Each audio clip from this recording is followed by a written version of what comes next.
जय श्री कृष्णा। दोस्तों, भगवत भक्ति यूट्यूब चैनल में आपका बहुत बहुत स्वागत है। आज मैं आपको सुनाने जा रही हूँ बछ बारस व्रत की कथा। कथा प्रारंभ करें उससे पहले अगर आप लोग हमारे चैनल में नए हैं और आपको हमारे वीडियो अच्छे लगते हैं तो हमें प्लीज़ सब्सक्राइब करें और बेल आइकन भी दबाना ना भूलें ताकि आने वाले नए कथाएं और नई वीडियोस आपके पास सबसे पहले पहुंच सकें। भाद्रपद माह के कृष्ण पक्ष की त्रयोदशी तिथि को बछ बारस या गोवत्स द्वादशी कहते हैं। इस दिन पुत्रवती महिलाएं गाय व बछड़ों का पूजन करती हैं। हिंदू धर्म में गाय को पूजनीय माना गया है और गाय की पूजा और दान का महत्व बहुत ही अधिक माना गया है। मान्यता है कि यदि गौ माता के दर्शन भी हो जाएं तो दिन शुभ होता है।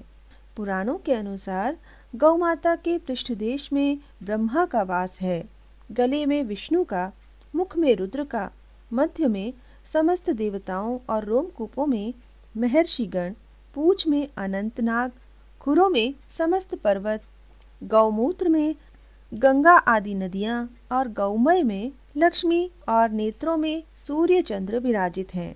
बछ बारस का पर्व जन्माष्टमी के 4 दिन पश्चात भाद्रपद महीने में कृष्ण पक्ष की द्वादशी तिथि के दिन मनाया जाता है।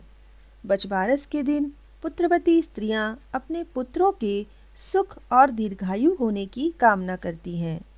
यह व्रत सुहागिन महिलाएं सुपुत्र प्राप्ति और पुत्र की मंगल कामना और परिवार की खुशहाली के लिए भी करती हैं।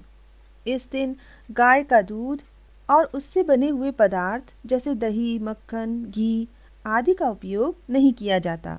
इसके अलावा गेहूं तथा इससे बने व्यंजन नहीं खाए जाते। भोजन में बेसन से बने आहार जैसे कड़ी पकौड़ी, भजिए आदि तथा मक्के, बाजरे, ज्वार आदि की रोटी और बेसन से बनी मिठाई का उपयोग किया जाता है।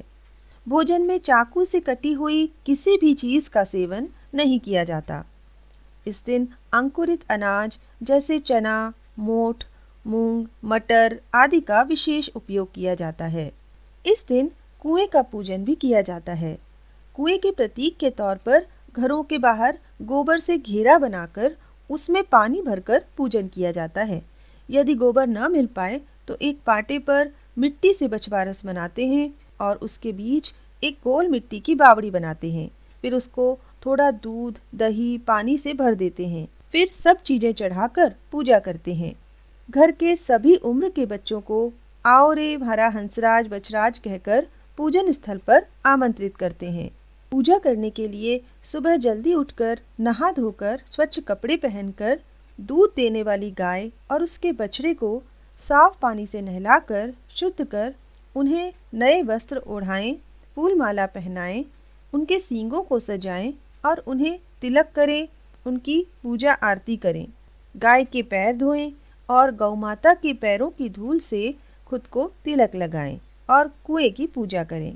हमारे शास्त्रों ने बछ बारस का महात्म्य बताते हुए कहा है कि जिस घर की महिलाएं गौ माता की पूजा अर्चना करती हैं, गाय की सेवा करती हैं, गाय को रोटी और हरा चारा खिलाकर तृप्त करती हैं, उस घर में माँ लक्ष्मी की कृपा सदैव बनी रहती है तथा परिवार में अकाल मृत्यु की संभावना समाप्त हो जाती है। बछ बारस की कथा कई साल पुरानी बात है। एक साहूकार था, उसके 7 बेटे और कई पोते थे। एक बार गांव में भीषण अकाल पड़ा। साहूकार ने गांव में एक तालाब बनवाया, लेकिन उसमें पानी नहीं आया। वह चिंता में रहने लगा। साहूकार ने पंडितों से उपाय पूछा। पंडितों ने बताया कि तुम्हारे बड़े बेटे या बड़े पोते में से एक की बलि दे दो तो पानी आ सकता है। साहूकार ने सोचा किसी भी प्रकार से गांव का भला होना चाहिए। साहूकार ने बहाने से बहू को एक पोते हंसराज के साथ पीहर भेज दिया और एक पोते को अपने पास रख लिया, जिसका नाम बछराज था। बछराज की बलि दे दी गई। इतने में गरजते बरसते बादल आए और तालाब पानी से पूरा भर गया। साहूकार ने तालाब पर बड़े यज्ञ का आयोजन किया, लेकिन झिझक के कारण बहू को बुलावा नहीं भेज पाए। बहू के भाई ने कहा, तेरे यहाँ इतना बड़ा उत्सव है, तुझे क्यों नहीं बुलाया? मुझे तो बुलाया है, मैं जा रहा हूँ। तो बहू बोली, बहुत से काम होते हैं, इसलिए भूल गए होंगे। अपने घर जाने में कैसी शर्म, मैं भी चलती हूँ। घर पहुंची तो सास ससुर डरने लगे कि बहू को क्या जवाब देंगे। फिर सास बोली, बहू चलो बछ बारस की पूजा करने तालाब पर चलें। दोनों ने जाकर पूजा की। साहूकारनी साहूकार मन ही मन बछ बारस माता से प्रार्थना करने लगे कि हे माता, हमारी लाज रखना, बहू को उसका बेटा कहाँ से लाके देंगे। सास बोली, बहू तालाब की किनार खंडित करो। बहू बोली, मेरे तो हंसराज और बछराज है, मैं खंडित क्यों करूं? सास बोली, जैसा मैं कहूँ वैसे करो।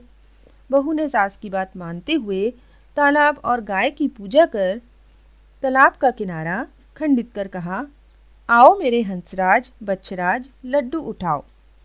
भगवान की कृपा हुई।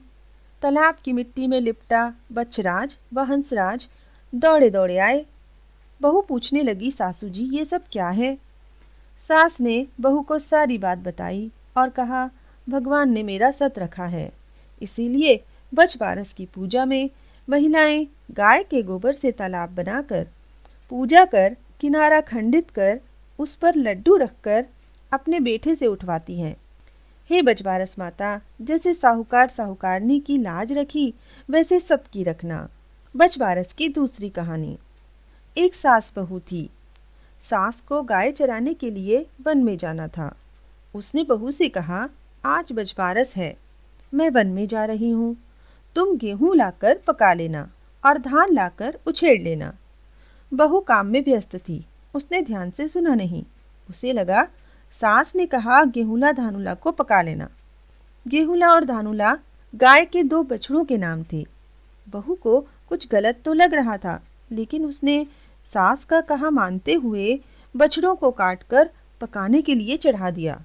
सास ने लौटने पर कहा, आज बछबारस है, बछड़ों को छोड़ो, पहले गाय की पूजा कर ले।